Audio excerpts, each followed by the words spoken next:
उपासक उपास्य देव की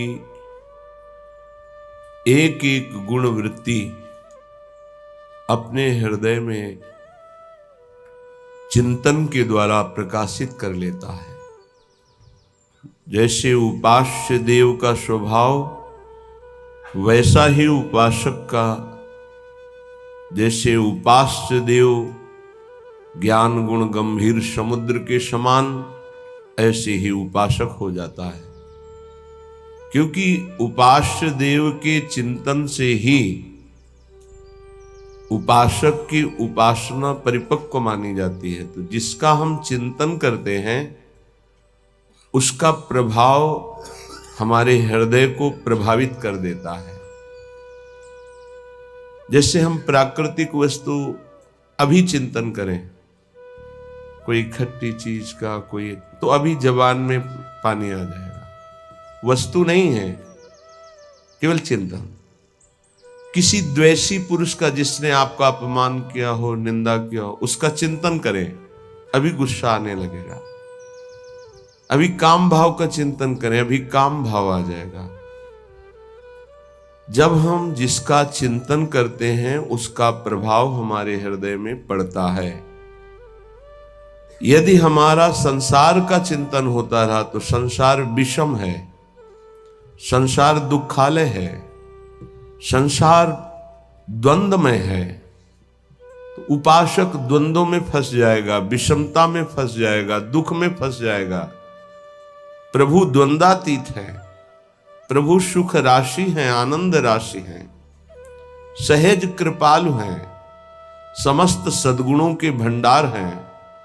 जब हम प्रभु का चिंतन करते हैं तो वही हमारे हृदय में अंश रूप से प्रकाशित हो जाता है। तो प्रायः सबके मुख से निकलने लगता है, ये तो मनुष्य रूप में साक्षात भगवान है, ये तो भगवान है। क्यों? क्योंकि भगवान का चिंतन करते करते समस्त भागवतिक गुण आ गए। और जब संसार का चिंतन केवल होता है, स्वसुख वांछा होती है, तो ऐसा नीच स्वभाव हो जाता है कि सबके मुख से निकलने, ये तो राक्षस है मनुष्य रूप में। तो खास बात निकली चिंतन। यदि उपासक का चिंतन शरीर का होता है, शरीर के भोगों का होता है, शरीर के सुखों का होता है, तो वो उपासक नहीं, वो विषयी है। यदि विषयों का सेवन करते हुए भी प्रभु का चिंतन होता है तो वो उपासक है, चाहे गृहस्थ हो चाहे विरक्त हो। प्रभु के सिवा अन्य किसी का चिंतन होना अपने अंतःकरण को मलिन करना, अपनी स्थिति को बिगाड़ना है। केवल प्रभु का चिंतन करना, बहुत कम समय में भगवत प्राप्ति कर लेना है। ये बात हृदय में बैठा लिए। हम जिसका चिंतन करते हैं वो बिना प्रभाव दिए नहीं रहता, ध्यान रखना। तो जब हम गंदी बातों का चिंतन करेंगे, जगत का चिंतन करेंगे, तो जगत को भगवान ने दुखालयम कहा है। चाहते सुख और चिंतन करते हो संसार का, तुम्हें सुख मिलेगा। जो आनंद सिंधु सुख राशि प्रभु हैं, सुख चाहते हो तो प्रभु का चिंतन करो। जब दुख नहीं चाहते हो तो सुख सिंधु प्रभु का चिंतन क्यों नहीं करते? चाहते हो सुख और चिंतन करते हो संसार का, चाहते हो सुख और करते हो पाप, जिसका परिणाम है दुख। पाप का तात्पर्य होता है शास्त्र विरुद्ध आचरण, वही पाप कहलाते हैं, वही अपराध कहलाता है। इसलिए हर उपासक को हर क्षण अपने आराध्य देव के चिंतन को संजोना चाहिए, संवारना चाहिए, छुपाना चाहिए, बचाना चाहिए, पचाना चाहिए। ऐसा कर ले गया तो दिव्यानुभूतियां उसके हृदय में ऐसी सच्ची मानिए। आपको जो सुख प्रभु के चिंतन में मिलेगा वो ब्रह्मा के पद में भी नहीं है। ये केवल कथा नहीं है कि प्रवचन किया जा रहा है, केवल आप चित्त जोड़िए थोड़ा प्रियालाल से, किशोरी जी के चरणों में चित्त को जोड़िए, राधा नाम से चित्त जोड़िए। जपना और चित्त जोड़ना थोड़ा अलग अलग है। चित्त जोड़ने का मतलब है तन्मयाहा स्थिति। नाम चल रहा है, नाम देख रहे हैं, नाम सुन रहे हैं और कुछ चिंतन नहीं है, उसे तन्मय कहा जाता है। नाम में तन्मय, रूप में तन्मय, लीला में तन्मय, सेवा में तन्मय। बिना तन्मय के चित्त संसार का चिंतन करता है और क्रियाएं भागवतिक होती हैं तो आनंद का अनुभव नहीं होता। इसका उल्टा हो तो आनंद का अनुभव हो जाए।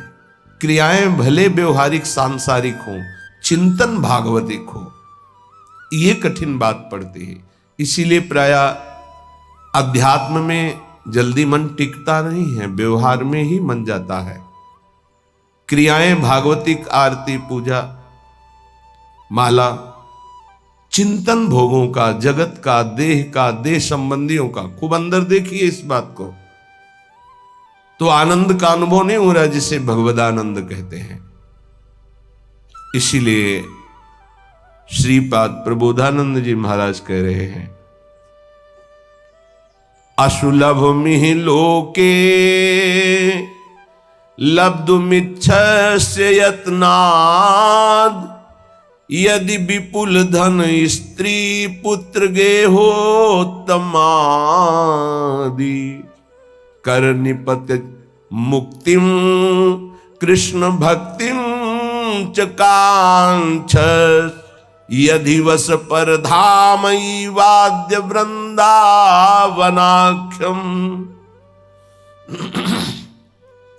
तुम्हें बहुत संपत्ति की चाह है,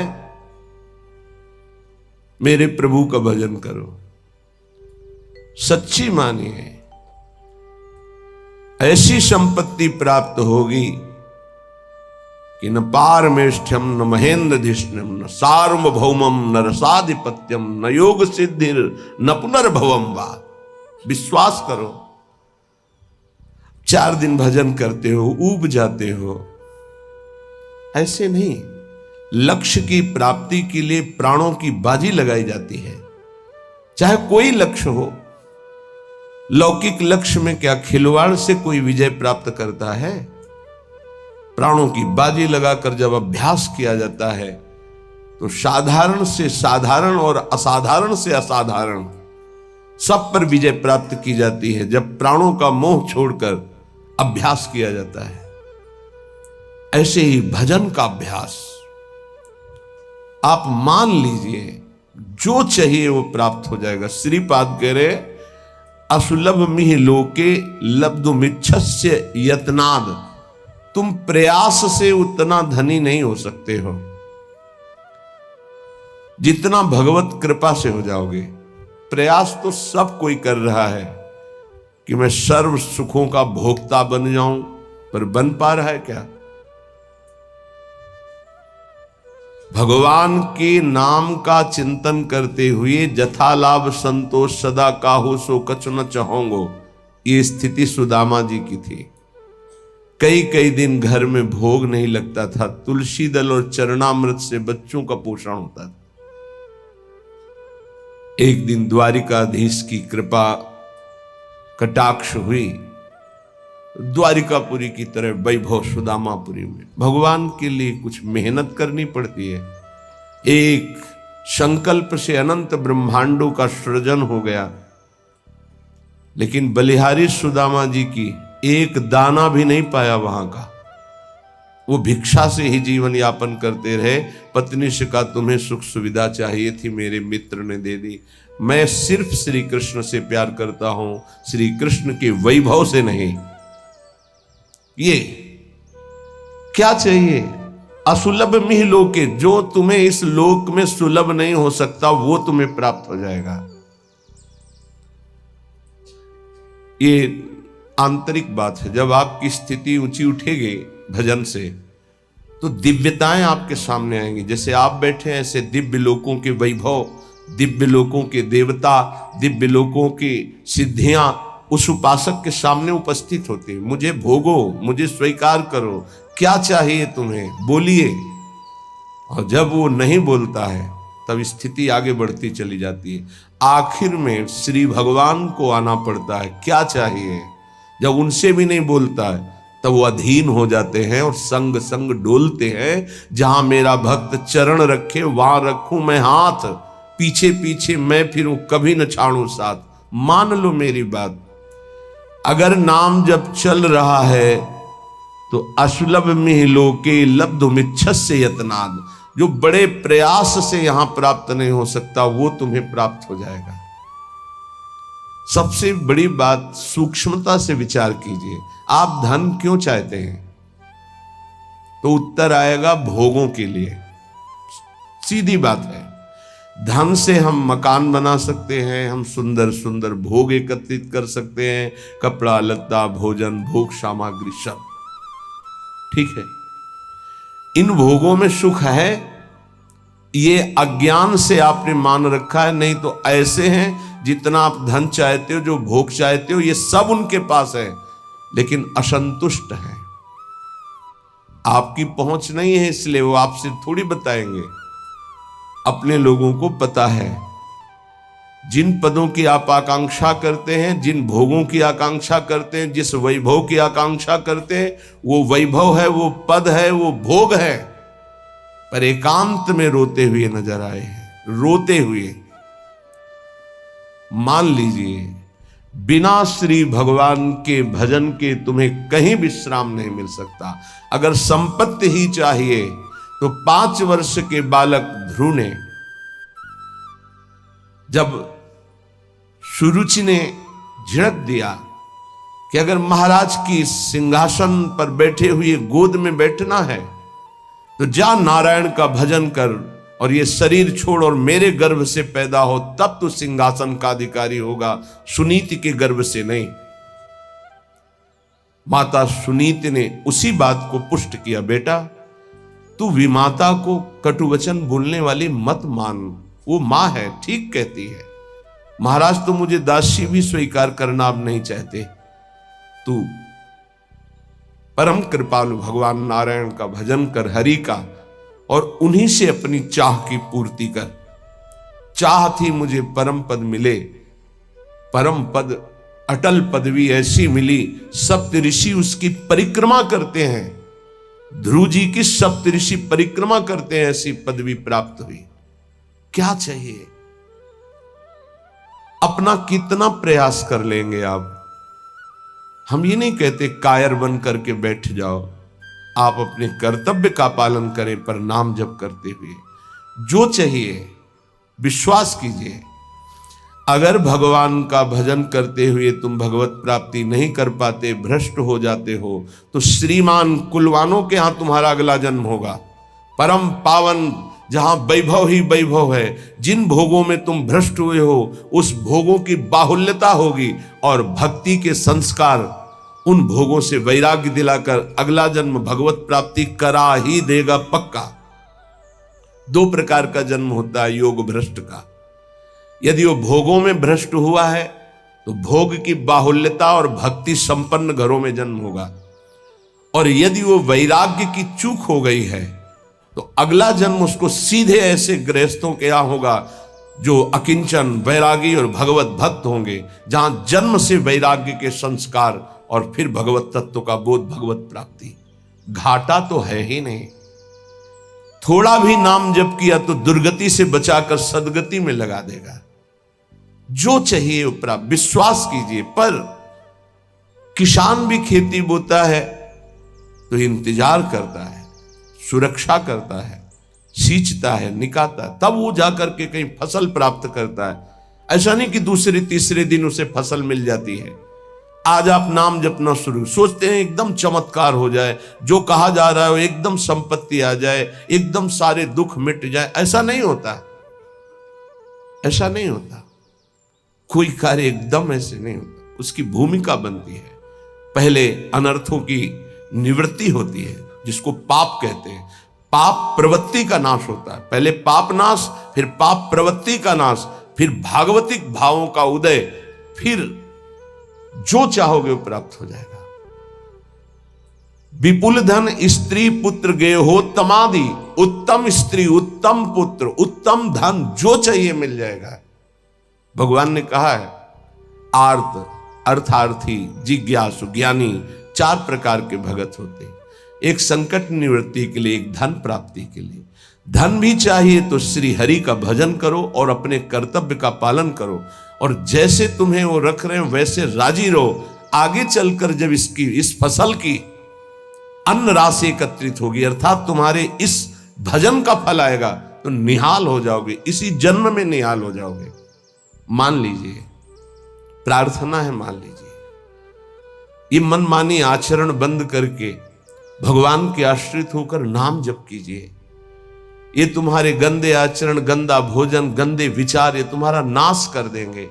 जो तुम्हें लगता है अरे कुछ नहीं है, जब विपत्ति और संकट और पापों का फल आता है तब समझ में आता है कि हमने क्या गलती की है। इसलिए कर निपतित मुक्तिम कृष्ण भक्तिम, बहुत सुंदर बात कर। यदि तुम्हें विपुल धन चाहिए, सुंदर स्त्री चाहिए, पुत्र चाहिए, वैभव चाहिए, उत्तम घर चाहिए, सच्ची मानिए, बार बार सच्ची इसलिए करें कि आप विश्वास कर लीजिए, विश्वास कर लीजिए, बिना किसी प्रयास के अनायास ही अनंत ब्रह्मांडों का सृजन भगवान ने किया है। ये तुम्हारे लिए कुछ बड़ी बात नहीं है। तो क्यों नहीं कर देते भगवान? इसलिए नहीं कर देते कि तुम अपने अहम को पुष्ट किए हो, तो अहंकारी को अपने कर्म का भोग भोगना होता है। ये सिद्धांत है। अहंकार विमूढ़ात्मा कर्ता हमिति मन्यते, तो भोगता उसको बनना पड़ेगा। अवश्यमेव भोक्तव्यम कृतम कर्म शुभाशुभम। और अगर अहंकार भगवान के चरणों में समर्पित कर दो तो जीवन का वो प्रकाश, वो आनंद, वो वैभव कैसे तुम्हें बताएं? किस बात की कमी है? हमारा चिंतन प्रभु में नहीं जुड़ा, बस इसी बात की कमी है। अगर हमारा चिंतन जुड़ जाए तो श्रीपाद प्रबोधानंद जी कह रहे हैं, असुलभ मिह लोके, जो इस लोक में तुम्हें लुब्ध मिच्छस्य यत्नाद, यत्न करने पर भी नहीं प्राप्त हो सकता, वो विपुल धन स्त्री पुत्र गेहोत्तमादि, उत्तम गेह, उत्तम स्त्री, उत्तम पुत्र, उत्तम संपत्ति, ये तुम्हें प्राप्त हो जाएगी। बोले नहीं ये तो मुझे नहीं चाहिए। तो बोले कर निपतित मुक्तिम, तुम्हारे हाथ में मोक्ष पदवी, भजन करो। बोले ये भी नहीं चाहिए। तो बोले कृष्ण भक्तिम च, श्री कृष्ण की प्रेम लक्षणा भक्ति प्राप्त हो जाएगी। परम धाम वाद्य वृंदावनाख्यम, यदि वृंदावन धाम का आश्रय लेकर भजन शुरू कर दिया, सब कुछ प्राप्त हो जाएगा। वृंदाटवी सहज वीत समस्त दोषा, दोषा करानपि गुणा करताम नयंती, पोषाय में सकल धर्म बहिष्कृतस्य, शोषाय दुस्तर महागचयस्य भूयात्। चाहे जितना बड़ा पापी, नीच आचरण करने वाला दोषी पुरुष हो, वृंदाटवी सहज वीत समस्त दोषा, दोषा करानपि गुणा करताम नयंती, जिसमें एक भी गुण नहीं है, केवल पापाचरण है, ऐसा पुरुष भी यदि धाम का आश्रय ले ले और नाम जब शुरू कर दे, तो कह रहे हैं सर्व दोषों का नाश करके सर्व गुणवान बना देता है। महर्षि ब्रह्म ऋषियों के पदवी में पहुंच गए, केवल नाम जप करके, भगवान का आश्रय लेकर के। पोषाय में सकल धर्म बहिष्कृतस्य, मेरे में एक भी धर्म नहीं, मैं सर्व धर्मों से बहिष्कृत हूं, पर मेरा महान पालन किया वृंदावन ने, और मेरे दुस्तर पापों का नाश करके सर्व गुणवान बना दिया। श्रीपाद प्रबोधानंद जी कहते हैं। देखो, सिद्धांत को समझ लोगे तो बहुत सुखी हो जाओगे। एक भृंगी नाम का कीड़ा दूसरी जाति के कीड़े को लाकर मिट्टी के घरौंदे में पैक करता है, फिर उसे ऐसे डंक मारता है, और भन डंक इसलिए मारता है, उसको आकर्षित करता है अपनी तरफ, वो भयवश उसका चिंतन करता है। चिंतन करते करते वो तदाकार हो जाता है और उस बिना शरीर छोड़े उसी शरीर से वो भृंगी जाति का कीड़ा बन जाता है। और जब हम प्रभु की शरण में होकर प्रभु का प्रेम से भजन करते हैं तो हम भगवत स्वरूप नहीं हो जाते। ब्रह्मविद ब्रह्मयु भवति, वो भृंगी कीड़ा बन गया बिना शरीर छोड़े। ऐसे इसी शरीर में आप भगवान के स्वरूप हो जाएंगे, क्योंकि भगवान के स्वरूप आप हैं। अपने को भूल करके शरीर भाव को प्राप्त होकर आपकी दुर्गति हो रही है। इसलिए वृंदाटवी बहुभवीय सुपुण्य पुंजान नेत्रातिथिर्भवति यस्य महामहिम्नः। आहा, जिसके अनेकों जन्म के पुण्य प्रकाशित होते हुए वृंदावन में आ पाता है। श्री जी की कृपा, समस्त सुकृत फलीभूत हुए, आपको वृंदावन आने को मिला, वृंदावन में बैठकर सत्संग सुनने को मिला। वृंदाटवी बहुभवीय सुपुण्य पुंजान नेत्रातिथिर्भवति यस्य महामहिम्नः तस्येश्वरः सकल कर्म मृषा करोति ब्रह्मादयस्तमति भक्ति युतास्तुवन्ति। ओहो, जो वृंदावन आया, सत्संग सुना और जीवन का निश्चय बदल दिया। अब मेरे जीवन का निश्चय है, मैं नाम जप नहीं छोड़ूंगा। तो बोले पूर्व संचित जितने कर्म थे वृंदावन सब भस्म कर देता है। तस्येश्वरा सकल कर्म मृषा करोति। क्यों? वृंदावन के ईश्वर बड़े दयालु हैं। वृंदावनाधीश्वरी और वृंदावनाधीश्वर श्री प्रिया प्रीतम, उनकी कृपा कटाक्ष से यहां आने वाले, यहां आश्रय लेने वाले, यहां भजन करने वाले समस्त पापों से, दोषों से रहित हो जाते हैं। और एक बात खास कह रहे हैं कि सकल कर्म मृषा करोति, आगामी जो कोई गलतियां हो जाएंगी उनका उनको दंड नहीं मिलेगा। ये बड़ी बात है। यही बात हरिवंश महाप्रभु ने कहा अपने शरणागत श्री विठलदास जी को कि तिहारे आगिले पाछले अपराध हरिवंश केवी। पाछले तुम्हारे जो हैं वो तो नष्ट ही हो जाएंगे, और आगिले अगर कोई हुए तो हरिवंश खेवी, उनको हम देख लेंगे, तुम चिंता मत करो। कैसा भरोसा इन महापुरुषों के वचनों से प्रकाशित होता है। इनको छोड़कर अब कहां किसका आश्रय ले। और खास बात कह रहे हैं, ये तो सब हो ही जाता है, उसमें ऐसे प्रेम का प्रादुर्भाव होता है। ब्रह्मादयस्तमति भक्ति युतास्तुवन्ति, ब्रह्मादि बड़े बड़े ईश्वर कोटि के महाभागवत उसकी वंदना करते हैं, जो वृंदावन प्रेम रस को प्राप्त हो जाता है। इसलिए वृंदावने सकल पावन पावनेस्मिन् सर्वोत्तमोत्तम चर स्थिर सत्व जाते श्री राधिका रमण भक्ति रसैक कोशे तोषेण नित्य परमेण कदा वसामि। सकल पवित्रों को पवित्र करने वाला, जैसे भगवान शंकर, भगवान सनंदन, सनातन आदि, श्री उद्धव जी आदि, ये बड़े बड़े महापुरुष जिस रज की याचना करते हैं, ये कौन है? ये जगत को पावन करने वाले। तो कह रहे हैं वृंदावने सकल पावन पावनेस्मिन्, जो रज शिव सनकादिक याचक, बड़े बड़े पावन करने वालों को भी पावन करने की सामर्थ्य वृंदावन की रजरानी में है। यहां जो जड़ चैतन्य वास कर रहे हैं, श्री राधिका रमण जी, राधा रमन जी महाराज उस पर बहुत प्रसन्न होते हैं, मेरे घर में रह रहा है।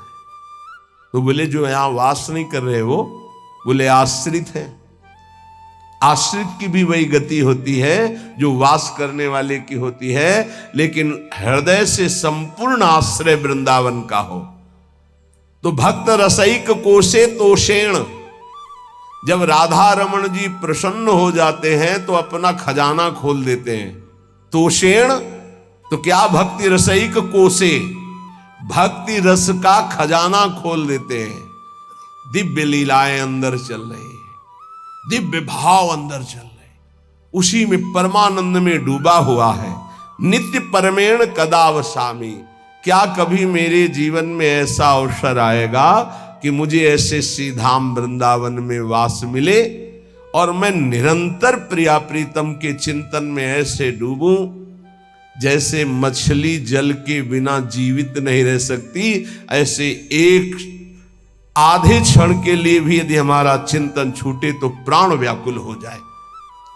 यही भक्ति का, भजन का सही स्वरूप ये है कि जैसे मछली जल से अलग की जाए तो जहां तनिक जल बिछुड़े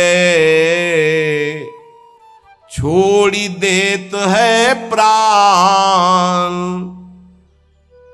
जहां जल से अलग हो तो तड़पते हुए प्राण त्याग। ये भजनानंदी का स्वभाव है, ये है आश्रित का स्वभाव, ये है वृंदावन वासी का स्वभाव। अगर ये स्वभाव नहीं है तो अभी वृंदावन वास तन मन के बन से ये अभी सही बात नहीं हो रहा, अभी सही आश्रय नहीं है, अभी सही भजनानंदी नहीं है। ये पहचान है। बड़ी कृपा है, आप सच्ची मानिए, जिनको कोई उपाधि नहीं मिली है, उपाधि पदवी, जिनको कोई जानता नहीं, बड़ी कृपा है। वो जीवन जिसको कोई नहीं जानता है वो हरि प्रिया के संग व्यतीत होता है, प्रिया प्रीतम के संग। कहीं कोई चिंतन जाने की गुंजाइश ही नहीं, कोई जानता ही नहीं, कोई प्रणाम नहीं, कोई नमस्कार नहीं, कोई बात नहीं करता, कोई नहीं बात करता, कभी कोई राधे राधे नहीं कहता, और कहे भी तो उपेक्षा कर दी जाती थी कि कहीं परिचय ना हो जाए। जहां तनिक जल बिछुड़े छोड़ देत है प्राण, यह है भजनानंदी का स्वरूप। तद स्मरणेन परम व्याकुलती, देखो कहां हो, देखो प्रायः बहुत दिनों के बाद एक ऐसे महाभागवत के दर्शन हुए, सबकी चरण वंदना, लेकिन ऐसी स्थिति कि जहां तनिक जल बिछुड़े छोड़ देते हैं प्राण। एक महाभागवत के बहुत दिनों बाद दर्शन हुए जो महाराष्ट्र से पधारे थे, रोम रोम से निकल रहा था विठ्ठल विठ्ठल विठ्ठल विठ्ठल विठ्ठल। ऐसी महान स्थिति आज हमारे ऊपर प्रिया जो प्रसन्न हुई, ऐसे महाभागवत का साक्षात्कार करा दिया। पर जानते हो, एक साधारण पतली धोती, एक साधारण कुर्ता और ऐसे छुपे हुए वेश में कि कोई ये ही नहीं कह सकता कि ये संत है, लेकिन ऐसी ऊंची स्थिति नाम की, पूछो मत। ये कोई उपाधि नहीं, कोई परिचय नहीं और कोई सम्मान की प्रियता नहीं, ऐसे बैठे हुए, कोई आदर नहीं। जब दृष्टि में दृष्टि मिली तब लगा अरे कितनी उच्च कोटि की अवस्था इनकी अध्यात्म की है। नेत्र तरसते हैं भजनानंदी और ब्रह्मबोध संपन्न महापुरुष के दर्शन के लिए। सच्ची माने ये उपाधियां तो बहुत है, उपद्रव कराने वाली बहुत उपाधियां हैं। उपाधि रहित महापुरुष, खास बात है, उपाधि रहित महापुरुष, देहाध्यास रहित महापुरुष, भगवत चिंतन में डूबा हुआ महापुरुष, तत्वबोध महापुरुष, ये अंगुलियों में गिने जा सकते हैं, ये सैकड़ों की संख्याओं में नहीं होते। छोड़ी देत है प्राण जहां जल से बिल गावे। अगर मछली को जल से अलग करो तो प्राण त्याग देती है, ऐसे ही भजन के जरा से विस्मरण के आभास में उनको ऐसा लगता है कि मेरे प्राण निकल जाएंगे, भजन छूट गया क्या।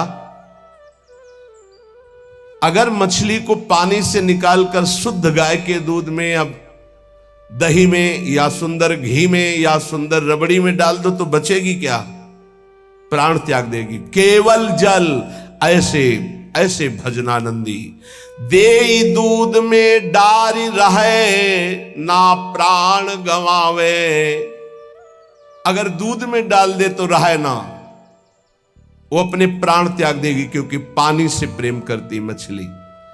तो जाको वही आहार ताही को, काले दीजे रहे न कोटि उपाय, और सुख नाना कीजे।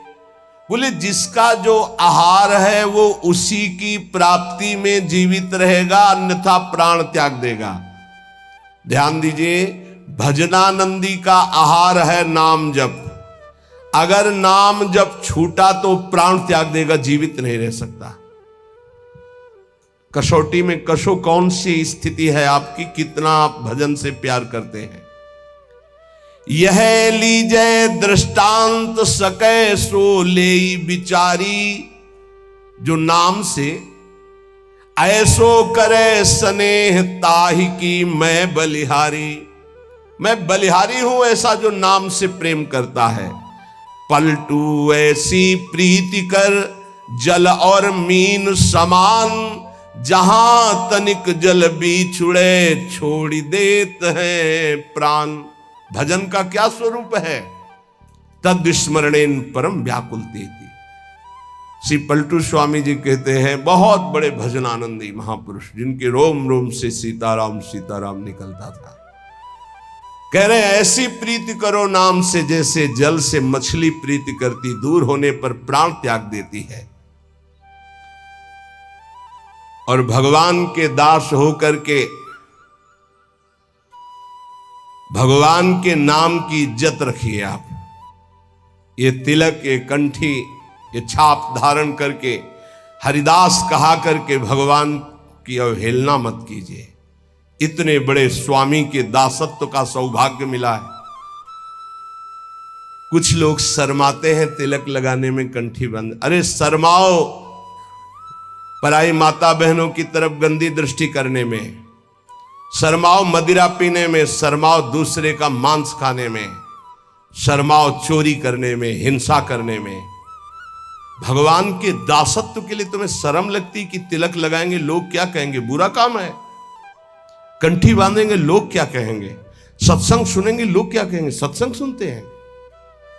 कल हमसे एक प्रश्न हुआ, इसलिए बात आई कि कुछ भाई लोगों को ये शर्म लगती है कि छुपा करके, नहीं तो लोग क्या कहेंगे। लोग यही तो कहेंगे ये बड़ा भगवान का भगत बनता है। हमारा संबंध कहां से जोड़ दिया? भगवान से जोड़ दिया। ये हमारी निंदा की बात है क्या? अगर गुरु मंत्र ले लिया है, तिलक कंठी धारण नहीं करते हो तो बहुत बड़ा अपराध करते हो। ये तुम्हें नरकगामी बनाने की स्थिति में पहुंचा देगा। मनमानी आचरण कराएगा और अपराध बन जाएंगे, दुर्गति में पहुंच जाओगे। ये दासत्व है जो हम कह रहे हैं, उसको प्रार्थना को मान लीजिए। ये साधारण नहीं कंठी तिलक, केवल कंठी तिलक धारण किए हो और जितनी आज्ञा है उतने माला कर रहे हो और चलते फिरते राधा राधा, तो जीवन में वो स्थिति आ जाएगी तुम्हारी, देखना, जिसमें आनंद ही आनंद होता है, चाहे जैसी परिस्थिति हो, हर परिस्थिति में आनंद। अरे कोई हमारे प्राण लेने की धमकी दे दे कि अगर कल से तिलक लगाओगे तो चौड़ी छाती करके 12 तिलक लगा के घूमना चाहिए, मार। देखते हैं तू जगत का विधाता है या विधान किसी और का है।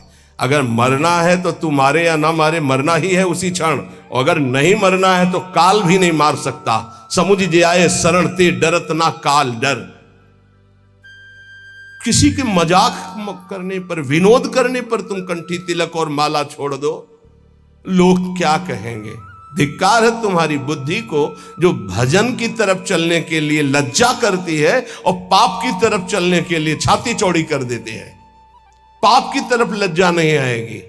अरे चौड़ी छाती करो भगवान के दासत्व के लिए। कैसे तुम हो? अकबर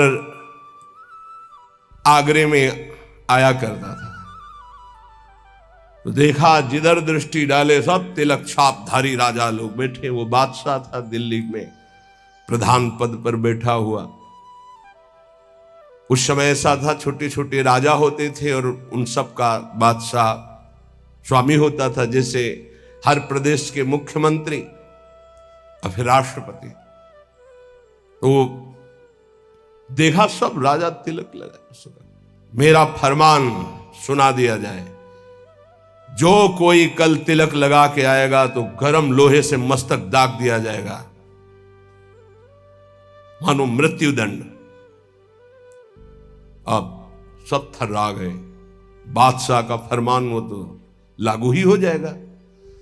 दूसरे दिन जितने और राजा थे सब कोई तिलक नहीं लगाए, कोई कंठी नहीं बांधे। मृत्यु का भय। हरिराम व्यास जी के शिष्य मधुकर शाह ने विचार किया कि गुरु प्रदत्त तिलक कंठी है, ये तो एक मुल्क का बादशाह है, अनंत ब्रह्मांडों के बादशाह का ये दासत्व परम सौभाग्य से मिलता है। आपको क्या पता, आपको ऐसा खिलवाड़ लगता है कंठी तिलक? ये खिलवाड़ नहीं है। मंगल सूत्र की महिमा तो सुहागवती ही जानती है ना। कुंवारी कन्या क्या जाने, जिसने वरण ही नहीं किया या व्यभिचार नहीं किया जाने, जिसने पातिव्रत्य ही नहीं धारण किया। ऐसे ही कुमार्गगामी क्या जाने सत्य मार्ग के इस कंठी तिलक का प्रभाव। तो क्या जरूरत है इसकी, अंदर अंदर भजन करो। ऐसे ऐसे भी बड़े कहने वाले आते हैं, क्या जरूरत है मांग भरने की, क्या जरूरत है सुहाग भरने की। ये वो बातें करते हैं जिनके धर्म नहीं है हृदय में। उन्होंने सोचा गुरु प्रदत्त तिलक कंठी और ये कह रहा है नहीं बांध के आना तो मृत्यु स्वीकार, आज सभा में मरूंगा लेकिन कंठी तिलक नहीं उतार सकता। पहले तो अंगरखा पहन के जाते थे, तलवार लगी हुई, आज सब उतार दिया, केवल नीचे की धोती, 12 तिलक, तलवार खोस कर गए। सभा में वैसे तो जाके बंदगी की जाती थी, बिल्कुल बंदगी नहीं की, सीधे खड़े हैं। अकबर ने कहा कि तुमने फरमान नहीं सुना मधुकर शाह? खींच ली तलवार और कहा आपका फरमान एक मुल्क के बादशाह का है, मेरे गुरु का फरमान अनंत मुल्कों के बादशाह का ये दासत्व है। देखते हैं कौन आकर तिलक मिटा देता है। जैसे मानो भगवान नरसिंह का आवेश हो गया, सभा थर्रा गई। तत्काल अकबर ने कहा नहीं नहीं, बस मैं ये देखना चाहता था सच्चा तिलकधारी कौन, जय हो तुम्हारी मधुकर शाह। तत्काल बदल गया। जिस समय भगवद आवेश में उनका देखते हैं कौन, उन्होंने कहा कि आदेश करो। मधुकर शाह ने कहा आदेश नहीं, प्रार्थना निवेदन है, हमारे ब्रजमंडल में कभी भी कोई शिकार न खेले और इस ब्रजमंडल के अंतर्गत किसी के ऊपर कंठी तिलक पर कोई भी आपका फरमान न जारी हो। बोले स्वीकृत है। निष्ठा में सब कुछ होता है। बोले ऑफिस जाना है, कंठी तिलक बांध कर जाएंगे, वो ऑफिस में नौकरी में निकाल दिए जाएंगे। वाह, केवल अपने ही धर्म का त्याग करने पर तुम्हारा भरण पोषण होता रहे तो वही जीवन है क्या? ये तुम्हारी कायरता नहीं है अपने धर्म के प्रति? केवल शरीर पोषण के लिए अर्थ मिले, भोग वासना और धर्म का क्या महत्व रहा? हम अपने धर्म के लिए प्राणों को, अपने राष्ट्र के लिए प्राणों को समर्पित करें तो हमारी जय।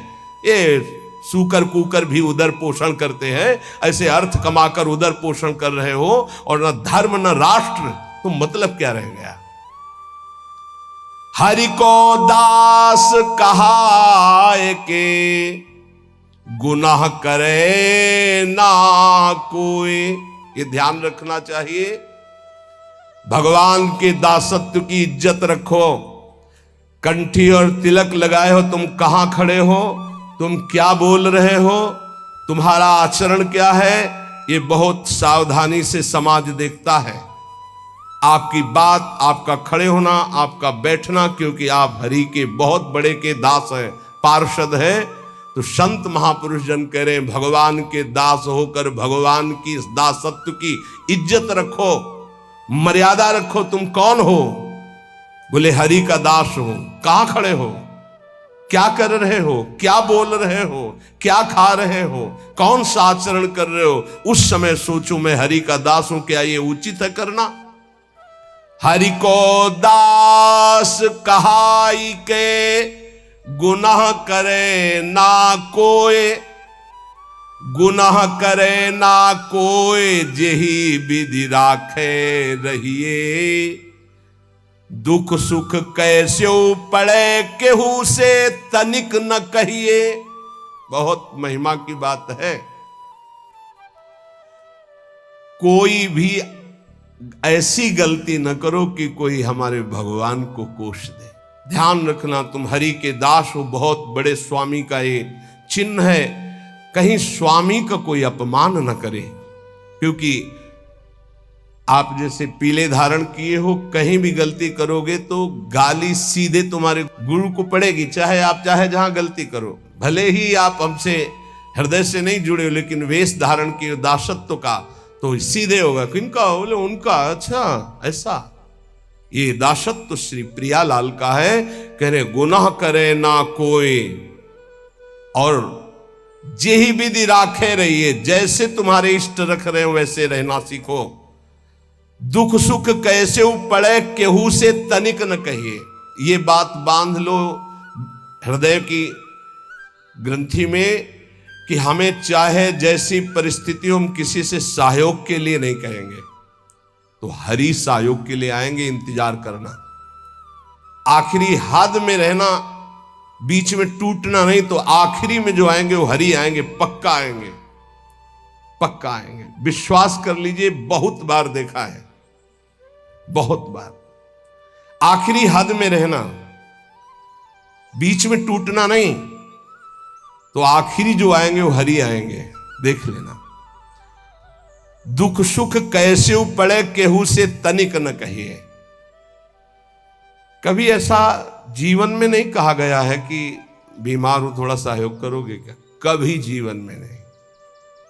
जैसी परिस्थिति, और सेवा में जाने पर कभी आभास नहीं होने दिया कि शरीर कष्ट में है।